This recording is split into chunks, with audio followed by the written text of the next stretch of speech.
एक समय की बात है। एक दूर के राज्य में एक राजकुमार रहता था जिसका नाम अर्जुन था और एक लड़की जिसका नाम मीरा था। अर्जुन राजघराने का उत्तराधिकारी था, जबकि मीरा एक महान व्यक्ति की बेटी थी। उनके सौभाग्यशाली परिवार में पालन पोषण के बावजूद दोनों को राजवंश की सीमाओं से दबा हुआ महसूस होता था और वे स्वतंत्रता और प्रेम की एक जिंदगी की आकांक्षा रखते थे। उनके मार्ग एक दिन राजघर के बाग में मिले। अर्जुन ने मीरा के चेहरे को देखकर उसकी प्रकाशमय मुस्कान पे मोहित हो गया जब वह फूलों की देखभाल कर रही थी। राजकुमार उसके पास एक विनम्र हृदय के साथ पहुंचा और जल्द ही उन्होंने एक दूसरे में सहानुभूति पाई। सामाजिक स्थिति में अंतर के बावजूद उनके दिल एकजुट हो गए थे। धन और शक्ति को पार करने वाले प्रेम से बंधे थे।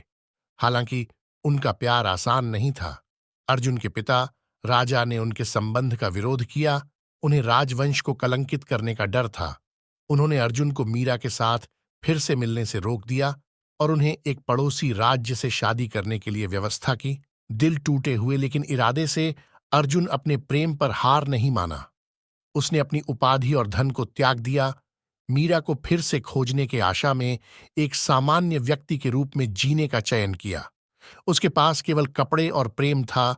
वह मीरा को फिर से खोजने के लिए एक यात्रा पर निकला। इस बीच मीरा भी अपने पूर्व निर्धारित भाग्य के खिलाफ लड़ रही थी।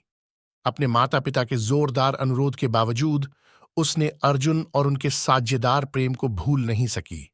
महीनों तक अर्जुन और मीरा गांव गांव में भटके, हर कदम पर मुश्किलों और परीक्षणों का सामना करते हुए।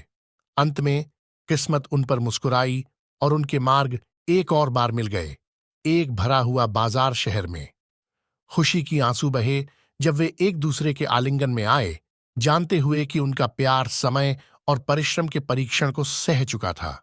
उनके पास कुछ भी नहीं था, सिर्फ एक दूसरे के साथ ही उनके लिए पर्याप्त था। एक सरल समारोह में नजरबंद अर्जुन और मीरा ने प्रेम और समर्पण के वचन लिए, उनके भविष्य को पत्थर पर छांटकर अपनी तकदीर को गहराई से बांध दिया और वह अपनी प्यार भरी जीवन व्यतीत करने लगे। और इस प्रकार राजकुमार और राजकुमारी, जिन्होंने प्रेम के लिए अपनी उपाधि और धन को छोड़ दिया, एक साथ नई यात्रा पर निकले, हाथ में हाथ बंधे, जीवन में जो भी समस्याएं आया उनका सामना करने के लिए तैयार थे।